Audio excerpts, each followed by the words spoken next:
सध्याच्या दिवसातले वारसा सहली, वारसा ठिकाणं याच्याबद्दल खूप धडपड करणारे अभ्यासू असे सचिन दीक्षित यांनी टेम्पल्स ऑफ लोणार या नावाचं 150 पानांपेक्षा जास्त मोठ्या आकाराचं असं पुस्तक प्रसिद्ध केलं आहे. A4 आकाराचं हे पुस्तक आहे.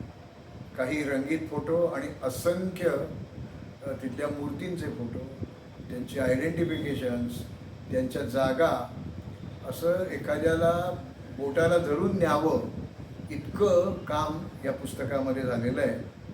त्या पुस्तकाचं आणखी एक वेगळेपण म्हणजे जे कधी पाहायला लोकांना मिळत नाही, मिळणंही अवघड आहे. करोनाच्या काळामध्ये या सरोवराचं पाणी जे नेहमी हिरवं असतं ते गुलाबी झालं होतं. तर त्याचाही फोटो याच्यामध्ये त्यांनी दिलेला आहे.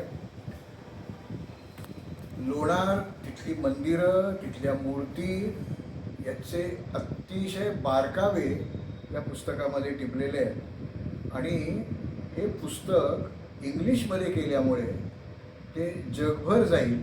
कारण लोणार हे आता जागतिक आकर्षण आहे. कदाचित त्याला युनेस्कोची वर्ल्ड हेरिटेज साईट म्हणून पण मान्यता मिळेल.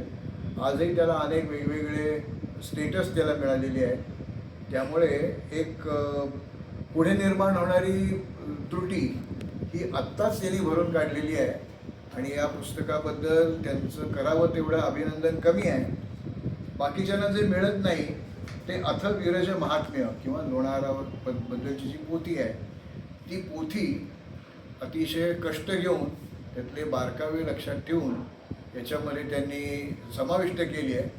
त्यामुळे एखाद्याला अभ्यास करताना त्या पोथीत काय लिहिलं आहे ही अडचणच येणार नाही. आता लोणारच्या इथले असणारे शिलालेख, लोणारच्या इथले असणाऱ्या अनेक मंदिरांमधले बारकावे हे याच्यामध्ये आपल्याला बघायला मिळतात. तर लोणार ही तिथल्या जिओलॉजिकल फॉर्मेशन, जे क्रेटर, तिथली प्राचीन मंदिरं आणि इतर ऐतिहासिक अवशेष याच्याबरोबर मेहकरचाही त्यांनी याच्यात समावेश केला आहे. तो जरी त्रोटक असला तरी तेही एक बघण्यासारखं आहे. ती मूर्ती तर अफलातूनच मूर्ती आहे. या सगळ्याचा समावेश या पुस्तकामध्ये झालेला आहे. त्याबद्दल त्यांचं आणि अपरांत प्रकाशनचं जेवढं अभिनंदन करावं तेवढं कमी आहे. आणि एवढं असूनही पुस्तकाची किंमत माफक आहे.